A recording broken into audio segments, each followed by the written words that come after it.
बोला बोला छठी मैया की। क्रिस्का रिकॉर्डिंग स्टूडियो एकंगर सराय। छाठ कर तो दिल्ली जाई है ससुररिया,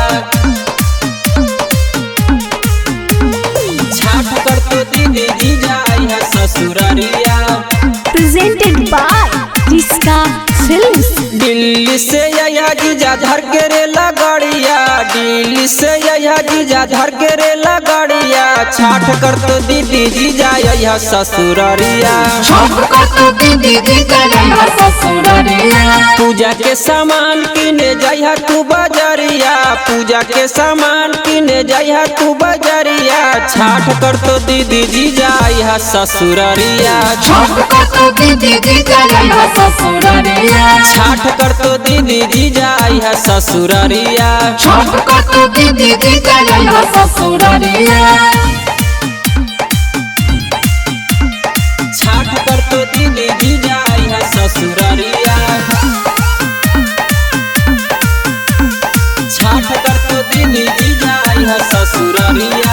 भूखले बानी दीदी जीजा छठी मैया के कईरे बरतिया, मैया के कईरे बरतिया। कि दौरा लेके चला जीजा झुमकी के घटिया।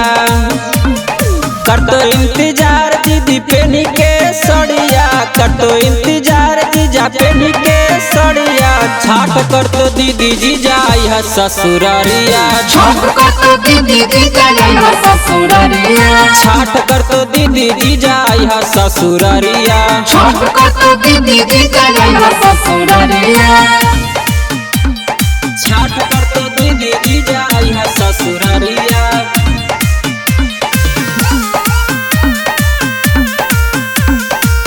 क्रिस्का रिकॉर्डिंग स्टूडियो एकंगर सराय। तीन दिन होलो बाकी तोहर नाही अइलो खबरिया, नाही अइलो खबरिया। तोरा बिना सुना लगा हको घर परिवारवाना। बात मानला तू जीजा ले ना छुटिया, बात मानिला ना जीजा ले ना छुटिया। छाठ कर तो दीदी जीजा यहा ससुररिया, छाठ कर तो दीदी जीजा यया ससुररिया। छाठ कर तो दीदी जीजा यहा ससुररिया, छाठ कर तो दीदी जीजा यया ससुररिया। क्रिस्का रिकॉर्डिंग स्टूडियो एकंगर सराय।